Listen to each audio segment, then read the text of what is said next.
तो आज के वीडियो में हम लोग देखने वाले हैं क्लास 7 है आप लोग का हिंदी टीचिंग यानी बीएड थर्ड सेमेस्टर का। आप लोग किसी भी यूनिवर्सिटी से पढ़ रहे हैं और आप लोग के यूनिवर्सिटी में ये सब्जेक्ट थर्ड सेमेस्टर में है यानी हिंदी टीचिंग, तो आपके लिए ये वीडियो काफ़ी हेल्पफुल होगी।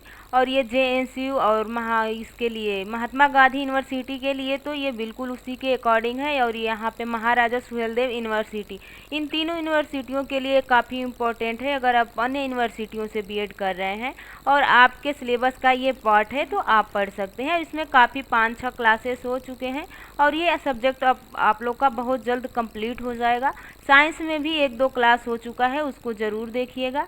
तो इसमें हम लोग देखेंगे कि मातृभाषा का अर्थ व शिक्षण के उद्देश्य प्राथमिक स्तर पे, जूनियर स्तर पे और माध्यमिक स्तर पे। तो चलिए अपनी वीडियो को स्टार्ट करते हैं। आप लोग चैनल को सब्सक्राइब कर लीजिएगा, अपने ग्रुप में भी शेयर कीजिएगा और आपका कोई भी डाउट हो तो आप लोग कमेंट करके ज़रूर पूछिएगा। तो चलिए हम लोग देखते हैं मातृभाषा। मातृभाषा है क्या? मातृभाषा यानी जो बच्चा जन्म लेता है उसके बाद जो भी कुछ वो सीखता है अपने परिवार से, वो उसकी मातृभाषा ही होती है। देखिए आप लोगों से सीटेट में पूछा जाता है कि बच्चे की सबसे प्रारंभिक स्कूल क्या होता है और प्रारंभिक टीचर कौन होती हैं।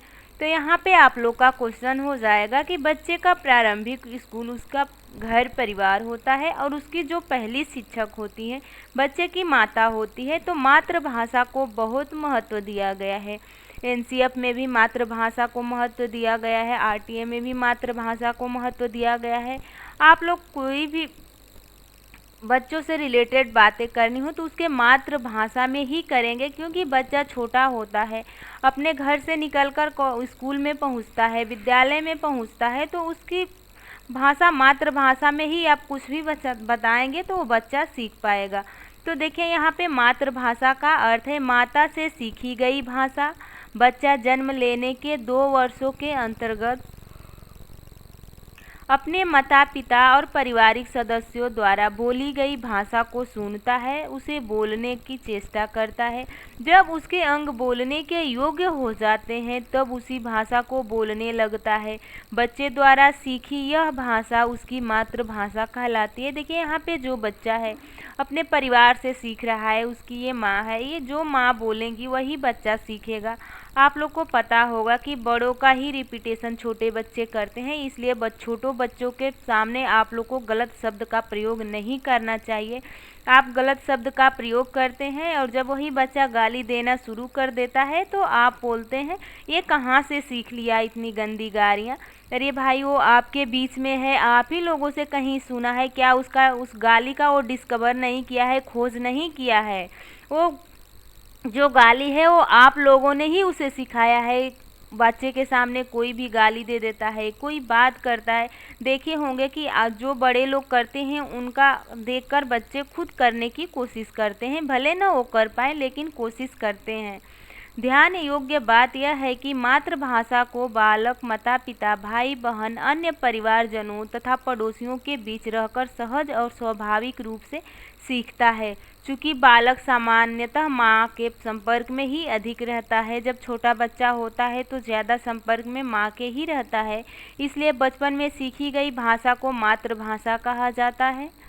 अतः हम कह सकते हैं कि जन्म लेने के बाद बालक अनुकरण के द्वारा जो प्रथम भाषा सीखता है, अनुकरण का मतलब कि देखकर सुनकर, अगर मैं कुछ बोलूँगी तो मेरी ही बातों को बच्चा रिपीटेशन करेगा, उसको दोबारा अनुकरण करेगा, उसे बोलने की कोशिश करेगा, उसे उसकी मातृभाषा कहते हैं। मातृभाषा किसी भी व्यक्ति की सामाजिक एवं भाषाई पहचान होती है।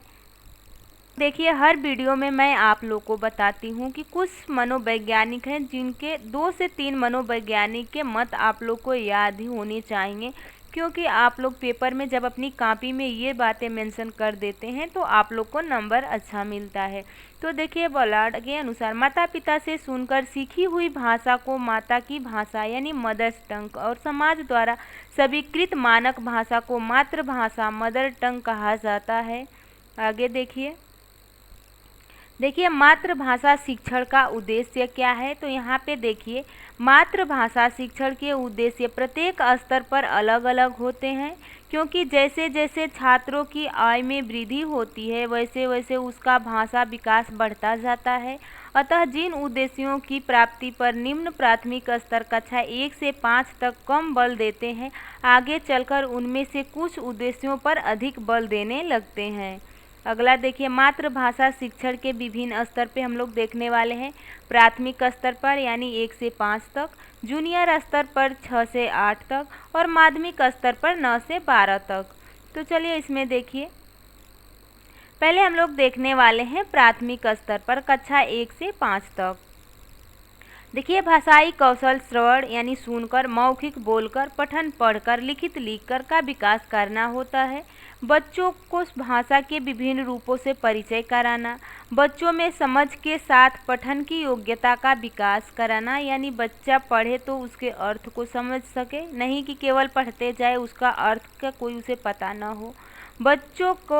बच्चों में सृजनात्मक, मौलिकता, कल्पनाशीलता, तर्क शक्ति, मानवीय मूल्यों, सामाजिकता, नैतिकता, परिस्थितियों में भाषा का प्रभावी प्रयोग सिखाना।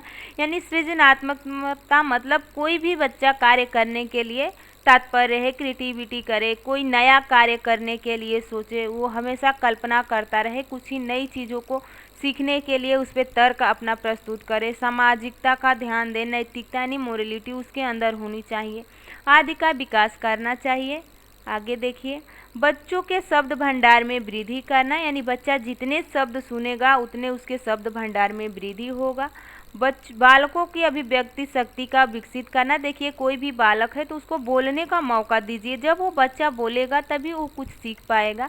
बच्चों को इस योग्य बनाना कि वे दूसरों की भाषा को समझ सके, वह स्वयं भाषा को प्रभावी रूप में प्रयोग कर सके। बालकों में विचारों और भावों को मौखिक रूप प्रकट करने के अतिरिक्त लिखित रूप में प्रकट करने की क्षमता का विकास करना। और देखिए, यहाँ पे बच्चों में स्वतः पठन की आदत का विकास करना। इतना बच्चे को तात्पर्य बनाइए कि बच्चा खुद पढ़ने के लिए तात्पर्य रहे, पढ़ने में उसकी रुचि उत्पन्न हो। अगला देखिए, जूनियर स्तर पे या उसे उच्च प्राथमिक स्तर पे भी बोल सकते हैं, यानी कक्षा 6 से 8 तक। प्राथमिक स्तर के निर्धारित उद्देश्यों को धीरे धीरे इस स्तर तक पूर्ण विकसित करना। बच्चों को व्याकरण से परिचित कराना, बच्चों को भाषा के सौंदर्यात्मक रूप से परिचित कराना, छात्रों में स्वाध्याय की प्रवृत्तियों का विकास करना, बच्चों के शब्द भंडार में वृद्धि करना। आगे देखिए, माध्यमिक स्तर पर कक्षा 9 से 12 तक बच्चों को हिंदी की व्याकरणीय व्यवस्था से परिचित कराना तथा व्याकरण का ज्ञान प्रदान कराना। बच्चों को इस योग्य बनाना कि वे भाषा की बारीकी को समझ सके व बारीकी से उसका प्रयोग कर सके। छात्रों को हिंदी की साहित्यिक विधाओं से परिचित कराना। छात्रों को हिंदी के सौंदर्य बोध का समझ बनाना। छात्र निजी अनुभव से भाषा का सृजनशील प्रयोग कर सके। अब आप लोग को पता ही है कि यहाँ पे बच्चे थोड़ा मैच्योर हो जाते हैं समझने के लिए। छात्रों को भाषा की शुद्धता तथा अशुद्धता का ज्ञान कराना। उन्हें स्वयं अपनी शैली का निर्माण कराने में सहायता देना। छात्रों को स्वाध्याय के लिए उत्साहित करना तथा स्वयं साहित्य का निर्माण कर सकने की योग्यता उत्पन्न करना। इसमें से 5-6 पॉइंट आप लोग ज़रूर याद कर लीजिएगा। छात्रों को उचित गति से लिखने व पढ़ने का अभ्यास कराना। और यहाँ पे देखिए, छात्रों में भाषा के प्रति चिंतन मनन करने की क्षमता का विकास कराना। तो ये काफ़ी इम्पोर्टेंट बाकी सारे पॉइंट्स हैं, लेकिन मैंने जो पॉइंट्स आप लोग को याद हो जाए और आप लोग को कॉपी लिखने में आसानी हो तो मैंने वही इसमें इंक्लूड किया है। तो आप लोग पढ़ लीजिए, 2 से 3 बार हो सके तो वीडियो का स्पीड तेज़ कीजिएगा और उसको ज़रूर देखिएगा। और इसके PDF के लिए आप लोग JLB एकेडमी टेलीग्राम से जुड़ जाइए, वहाँ से इसको डाउनलोड कर लीजिएगा। मैंने PDF उस पर डाउनलोड कर देती हूँ, अपलोड कर देती हूँ। तो चलिए नेक्स्ट वीडियो में बहुत जल्द मिलेंगे, तब तक के लिए बाय बाय और चैनल को सब्सक्राइब ज़रूर कीजिएगा।